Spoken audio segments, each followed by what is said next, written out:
Saudara pemirsa, kali ini kita akan membedah tentang bahasa simbol berupa mangkok merah yang biasa dilakukan oleh masyarakat Dayak di Kalimantan. Sumber utama dari pembahasan ini adalah Institut Dayakologi serta riset lapangan dan melihat langsung benda-benda simbol Dayak dari Museum Kalimantan Barat serta di beberapa kampung Dayak yang ada di Kalimantan. Semoga ulasan ini bermanfaat bagi kita semua. Selamat menyaksikan.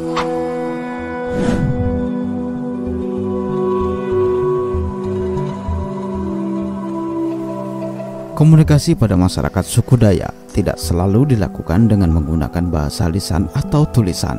Dalam hal-hal tertentu, masyarakat suku Dayak melakukan komunikasi dengan bahasa tubuh, bunyi-bunyian, serta peralatan tertentu.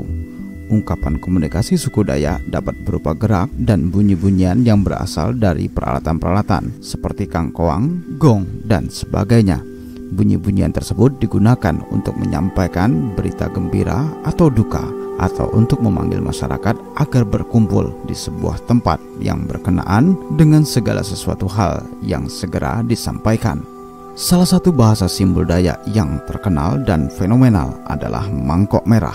Mangkok merah merupakan sebuah tradisi dalam adat Dayak yang berfungsi sebagai alat komunikasi antar sesama rumpun Dayak serta sebagai penghubung dengan roh nenek moyang mereka. Hanya panglima adat yang berwenang untuk memanggil dan berhubungan dengan para roh suci atau dewata untuk melakukan ritual mangkok merah. Pada mulanya adat ini bernama mangkok jaranang karena menggunakan mangkok yang diwarnai dengan jaranang. Jaranang adalah sejenis tanaman akar yang mempunyai getah dan berwarna merah serta digunakan sebagai perwarna sebelum masyarakat Dayak mengenal cat. Adat mangkok merah ini dilangsungkan apabila ada suatu kasus, misalnya seperti perang, pelecehan, sengketa, dan lain-lain. Penggunaan adat mangkok merah ini ada pada suatu kasus, misalnya salah satu pihak pelaku tidak bersedia menyelesaikan secara adat, maka pihak ahli waris atau korban yang merasa terhina akan bersepakat dan melakukan sesuatu menggunakan mangkok merah untuk mengerahkan massa, dan selanjutnya apa yang terjadi kita bisa bayangkan sendiri. Mangkok merah hanya digunakan jika benar-benar terpaksa. Segala macam akibat yang akan ditimbulkan akan dipertimbangkan masak-masak karena biasanya akan timbul korban jiwa dalam jumlah yang besar. Adapun perlengkapan ritual mangkok merah ini adalah mangkok yang terbuat dari teras bambu yang diolesi dengan getah jaranang, daun rumbia, bulu atau sayap ayam, bara api atau yang disebut longkat api, tali simpul, dan umbi jerengau. Semua perlengkapan tersebut memiliki makna filosofi yang dalam. Lalu kemudian panglima adat membawa mangkok merah tersebut ke penyugu, yakni tempat suci yang dianggap keramat. Pada saat malam tiba, panglima adat meminta petunjuk kepada dewa untuk memberikan tanda-tanda alam yang kemudian diterjemahkan oleh panglima apakah mangkok merah sudah saatnya dikeluarkan atau belum. Kemudian pada saat mengedarkan mangkok merah ke kampung-kampung, maka panglima dengan meneriakkan kata-kata magis atau mantra-mantra tertentu. Penduduk desa sudah mengerti maksudnya dan mereka berkumpul di lapangan sambil membawa mandau, perisai, dan senjata lantak dengan kain merah ikat di kepala. Panglima adat kemudian menularkan roh dewa kepada semua penduduk, kemudian mengutus kurir untuk mengantarkan mangkok merah ke kampung-kampung yang lain.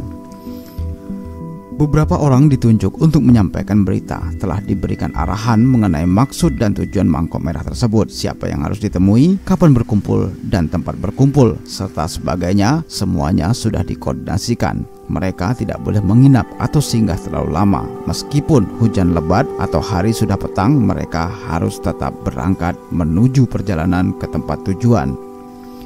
Panglima adat dari kampung lain dipercayai mengetahui kedatangan kurir dengan kekuatan supranaturalnya dan menjemputnya bersama penduduk desanya. Setelah mengetahui siapa musuh yang akan dihadapi, panglima adat desa tersebut akan menularkan roh-roh dewa kepada seluruh penduduk desa. Upacara mengedarkan mangkok merah tersebut berlangsung di seluruh wilayah yang bisa dijangkau hingga dianggap cukup untuk menghadapi musuh. Masyarakat Dayak yang berada di bawah pengaruh magis serta komando panglima perang konon kebal senjata, tahan tidak makan hingga sebulan, dan bisa bergerak cepat di dalam hutan. Panglima perang biasanya menggunakan sebutan sebagai Panglima Burung, Panglima Halilintar, dan Panglima Angin serta nama-nama yang lain. Banyak peristiwa yang telah menggunakan mangkok merah sebagai media, diantaranya adalah Perang Majang Desa di Kalimantan Barat. Perang ini terjadi pada tahun 1944 hingga 1945. Perang ini untuk membalas dendam pihak Jepang yang kejam terhadap mereka. Pada masa awal perang, para pemuka adat Dayak mengumpulkan kaum-kaum mereka di Skadau, dengan salah satunya membawa mangkok merah. Sesudahnya, rakyat dikumpulkan untuk bermusyawarah bersiasat untuk mengalahkan Jepang. Perang Dayak Desa ini berakhir dengan kemenangan di tangan suku Dayak. Kemenangan dicapai melalui konsolidasi dan bersatunya Kesultanan Sintang dengan suku Dayak.